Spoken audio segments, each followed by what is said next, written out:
नमस्कार दोस्तों, मैं हूं राहुल और आज हमारे पास खड़ी है इंडिया की one of the selling car में से एक। ये हम कह सकते हैं कि इंडिया की one of the highest selling car में से एक, क्योंकि ये है मारुति की स्विफ्ट। ये टॉप 5 या टॉप 10 में हमेशा रहती ही है। यानी कि अगर मंथली सेल की बात करें तो ये 12,000, 13,000, 14,000 तक मंथली बिकती ही बिकती है।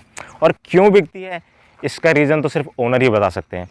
लेकिन इस कार का रिव्यू करने का मकसद ये है कि इसका जो हम रिव्यू है ऑलरेडी शेयर कर चुके हैं अपने चैनल पर काफ़ी समय पहले, जब इसमें सीएनजी लगवाई थी और ये कुछ किलोमीटर ही चली थी। लेकिन अब इसमें सीएनजी लगवाए हुए करीबन 1 साल हो चुका है। तो आपने सोचा कि क्यों ना इसका रिव्यू दोबारा शेयर किया जाए, क्योंकि इसमें आफ्टर मार्केट सीएनजी लगी है।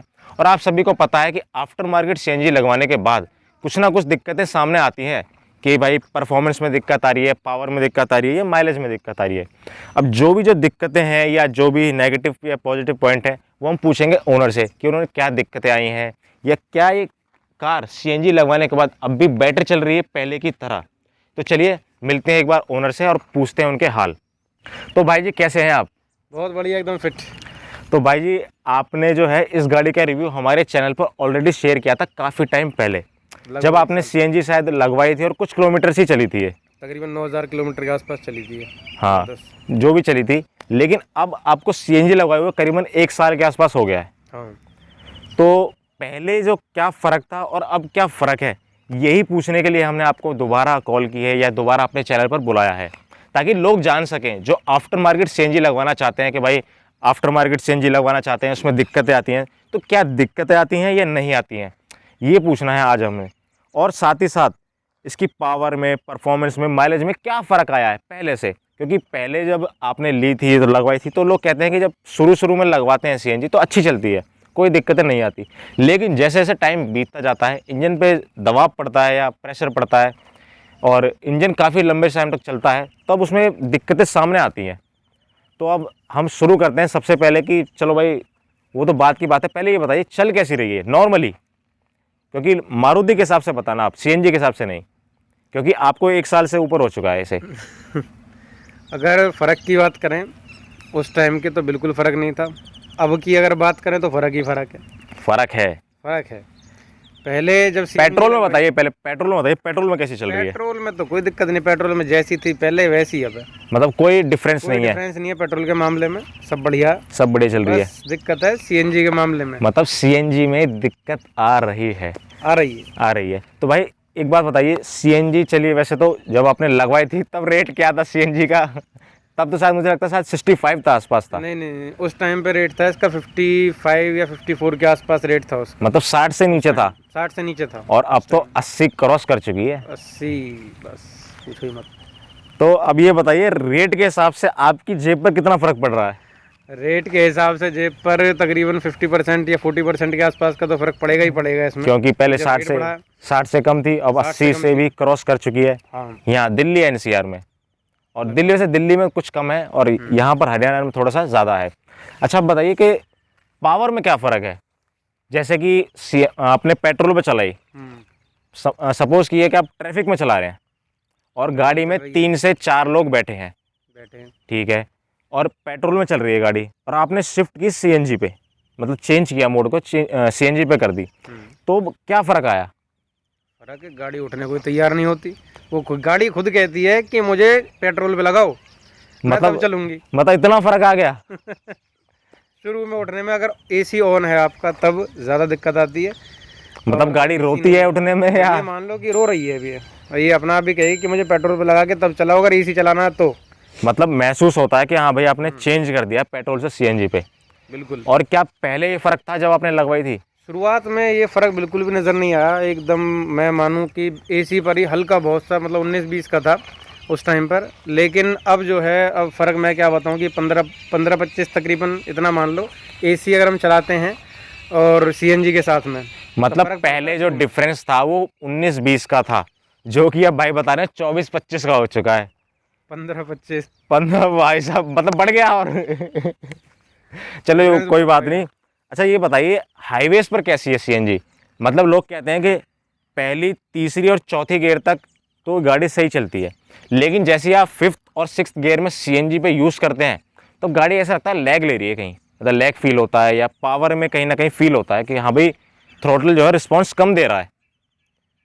ये तो सही बात है कि जब हाईवे पे चलती है हम, यानी कि एक साथ अगर हम पिकअप के साथ बढ़ाना चाहें उसको 5th गियर में भी, यानी जिस तरीके से पेट्रोल पे परफॉर्मेंस रहेगी उस हिसाब से इसकी सीएनजी पर परफॉर्मेंस बिल्कुल भी नहीं रहेगी। मतलब ये हम तो पेट्रोल पे तो हम अपनी मर्ज़ी से हम इसकी स्पीड को बढ़ा सकते हैं जितनी तेज़ी से बढ़ा सकें, लेकिन सीएनजी पे अपनी मर्ज़ी से बढ़ाएगी, आप कितना ही एक्सीलेटर दे दीजिए। मतलब डाउनग्रेड देखने को मिलता है। हाँ बिल्कुल। ऐसा नहीं है कि भाई चल रही है तो चली रही है। अच्छा अब दोस्तों अब बात करते हैं माइलेज की, कि माइलेज क्या दे रही है, पहले क्या दे रही थी और आज क्या दे रही थी, क्योंकि जब इन्होंने सीएनजी लगवाई थी तब क्या फ़र्क था और आज क्या फ़र्क है माइलेज में? माइलेज में ज़्यादा कोई ख़ास फ़र्क है नहीं, जैसी एवरेज की पहले थी वैसी लगभग अब है। 19-20 का आप कह सकते हो, लेकिन आपको महसूस ही नहीं होगा वो भी, क्योंकि स्विफ्ट है। जिस बात के लिए स्विफ्ट जानी जाती है कि एवरेज भी है, सिर्फ क्या मारुति ही माइलेज के लिए जानी जाती है पूरी, आप ये कह सकते हैं। क्योंकि आप कोई भी गाड़ी उठा लो, चाहे सीएनजी में वैगनार उठा लो, एर्टिगा उठा लो, तो ये माइलेज के लिए ही जानी जाती हैं। और इसीलिए भाई ये पूरे महीने में मारुति जो है 1.5 लाख के आसपास अपनी गाड़ी बेच देती है। रीज़न यही है, बिल्ड क्वालिटी नहीं है, परफॉर्मेंस कुछ ज़्यादा नहीं है, मगर हाँ लोग माइलेज के लिए इसको सबसे ज़्यादा खरीदते हैं। अच्छा जो इसकी एवरेज है वो लोकल में भी ठीक है या हाईवेज पर भी ठीक है?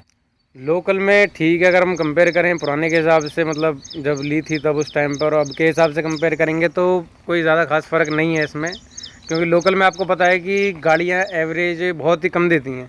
बहुत कम क्या, इसकी तकरीबन 15-16 तो मैं मान सकता हूँ कि इतनी है ही, लेकिन हाईवेज़ पर तकरीबन 21 से 22 की एवरेज मिल जाती है हमें देखने को। और ऊपर से डिपेंड करता है कि ड्राइवर कैसी गाड़ी चला रहा है, मतलब कंडीशन के हिसाब से वेरी करता है। हिसाब से।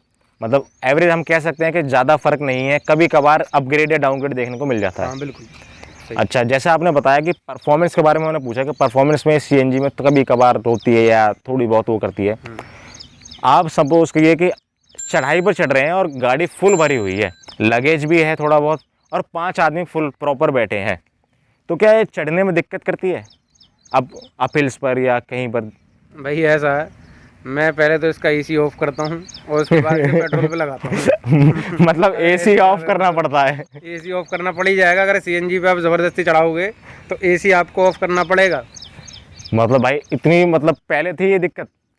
पहले नहीं थी, मतलब जब सीएनजी इन्होंने लगवाई थी तब ऐसा कुछ नहीं था, लेकिन अब है। अच्छा एक बात और बताइए कि ये आपने बताया कि अप हिल्स पर दिक्कत करती है, जैसे गाड़ी अगर हम चढ़ाई पर चढ़ा रहे हैं तो क्या नॉर्मल हाईवेज पर दिक्कत करती है, फ्लाईओवर पर, या जब आप कहीं घूमने जाते हैं अप हिल्स पर या फिर जैसे पहाड़ों पर कहीं घूमने चले गए तो वहाँ भी दिक्कत करती है?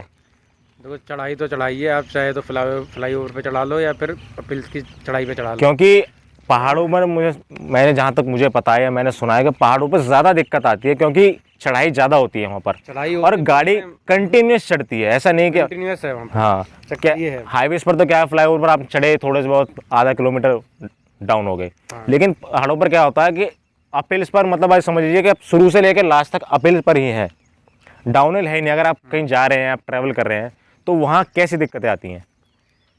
वहाँ पर जो है जब आप चढ़ाई चढ़ाओगे तो आपको सबसे ज़्यादा मैं प्रीफर करूँगा कि आप इसको पेट्रोल पर ही लेकर जाएं ऊपर की तरफ, तो वहीं पर आपको थोड़ी सी ये है कि आपको अच्छा लगेगा कि ये चलती जा रही है, आपको परफॉर्मेंस में वहाँ पर दिक्कत नज़र नहीं आएगी। लेकिन अगर आप सीएनजी पे कर दोगे तो ये वही चीज़ है कि भरोसा नहीं है कि किसी चीज़ का कि ये ऊपर ही जाएगी, कब रुक जाए, कब ये परफॉर्मेंस दे, आपको और ज़्यादा मशक्क़त करनी पड़ेगी ऊपर तक ऐसे पहुँचाने के लिए। मतलब जो है थ्रोटल रिस्पॉन्स जो है और कम हो जाएगा।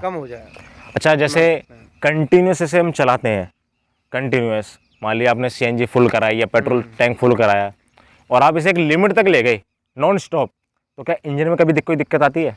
नहीं अभी इंजन, क्योंकि सीएनजी लगवाई तो कई बार ऐसा कहते हैं कि भाई इंजन हीटिंग इशू आ रहे हैं या फिर लैग इशू आ रहा है, ऐसा कोई इशू आया हो? ऐसा कोई इशू अभी तक नहीं आया, अगर हम कंटिन्यूस भी लेकर गए हैं कोई दिक्कत नहीं आई है, मतलब सही चलती है।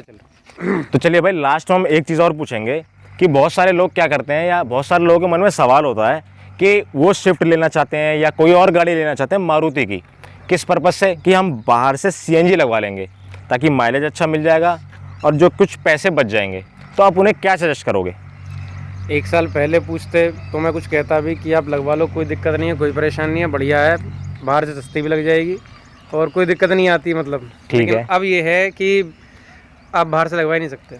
मतलब जो पहले जो सीएनजी लग रही थी वो तो ठीक है, लेकिन अब जो है दिक्कतें आ रही हैं बाहर से सीएनजी लगवाने में।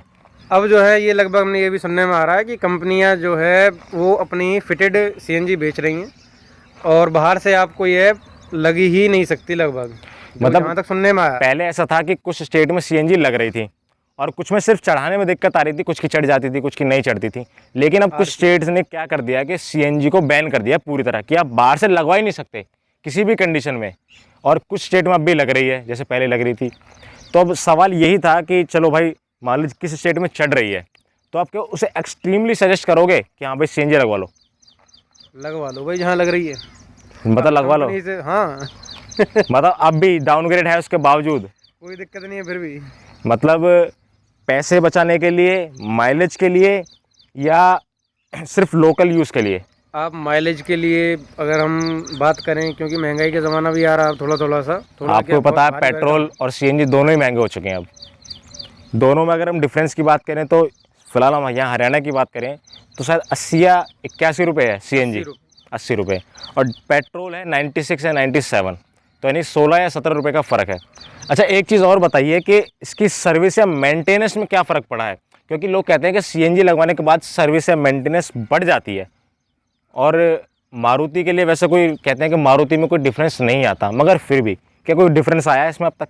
जो मारुति कह रही है बिल्कुल सही कह रही है, ज़्यादा डिफरेंस कुछ भी ये फ़र्क नहीं आया। बस ये मान सकते हैं, जैसे मैंने आपको शुरू में बताया कि परफॉर्मेंस में अगर आप एसी पे जाते हैं सीएनजी में तभी फ़र्क आता है। बाकी आप ये कहें कि इसकी सर्विस कॉस्ट बढ़ गई है, ये है वो है, नहीं, ऐसा कुछ नहीं। अभी वैसे भी 1 साल ही गाड़ी को हुआ, लगभग 1 से 1.5 साल, तो इसमें तो आपको कुछ देखने को भी नहीं मिलेगा, कोई सर्विस की रिक्वायरमेंट ही नहीं है इसमें ज़्यादा। अच्छा, मारुति जो नॉर्मल सर्विस होती है वही तो होनी है। अच्छा, लोग कहते हैं कि मारुति काफ़ी रिलायबल है।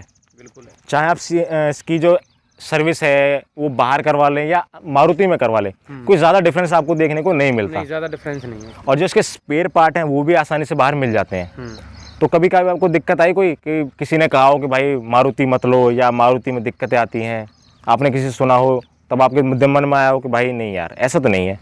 देखो जी, हर आदमी के अलग अलग अपने अपने रिव्यू हैं, उसमें हमें अपना भी देखना है कि हमें क्या चीज़ चाहिए, क्या हमारी जो रिक्वायरमेंट है वो पूरी हो रही है या नहीं हो रही। अगर पूरी हो रही है तो अच्छी बात है, वो हमने फिर अपने हिसाब से करेंगे उस चीज़ को।